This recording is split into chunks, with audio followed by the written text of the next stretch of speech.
Hello everyone, কেমন আছো তোমরা সবাই? আই হোপ কি সকলে যথেষ্ট ভালো আছো। আমরা আপার প্রাইমারি এক্সামের chapter wise mock test preparation করছিলাম। তো আমরা ডে 7 পর্যন্ত কমপ্লিট করেছি। ডে 1 থেকে ডে 7 পর্যন্ত হিস্ট্রির যে সমস্ত চ্যাপ্টারগুলো আমি কমপ্লিট করেছি সেগুলো আমি এখানে স্ক্রিনশট দিয়ে দিচ্ছি, তোমরা দেখতে পাবে। আজ হচ্ছে ডে 8। ডে 8-এ আমরা মহাবিদ্রোহ, জাতীয়তাবাদী আন্দোলন, তারপরে হচ্ছে নীল বিদ্রোহ, জাতীয় কংগ্রেস, বঙ্গভঙ্গ, বিপ্লবী আন্দোলন, লাহোর ষড়যন্ত্র, অসহযোগ আন্দোলন, সত্যাগ্রহ, এইরকম যে সমস্ত টপিকগুলো মোস্ট ইম্পর্টেন্ট, যেগুলো থেকে বিগত বছরে আপার প্রাইমারিতে প্রশ্ন এসেছে এবং পরবর্তীতে আসতে চলেছে, সেই সমস্ত টপিকগুলো থেকে আজ আমরা এমসিকিউ মক টেস্ট কমপ্লিট করব।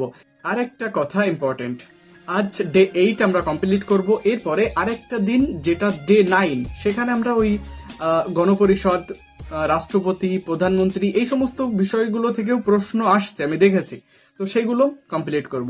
এইভাবে আমরা হিস্ট্রিটা কমপ্লিট করব সোশ্যাল স্টাডিজ এর মধ্যে। আমরা ডে 9-এ ধরো আমাদের হিস্ট্রি কমপ্লিট, তারপরে ডে 10টা আমরা হিস্ট্রি কমপ্লিট করেছি, এর জন্য কিন্তু ট্রিট দেব। আমি তো ভেবেছি যে কোনো একটা দোকানে যাব, গিয়ে সেখানে যত কিছু আছে সমস্ত কিছু ট্রাই করব।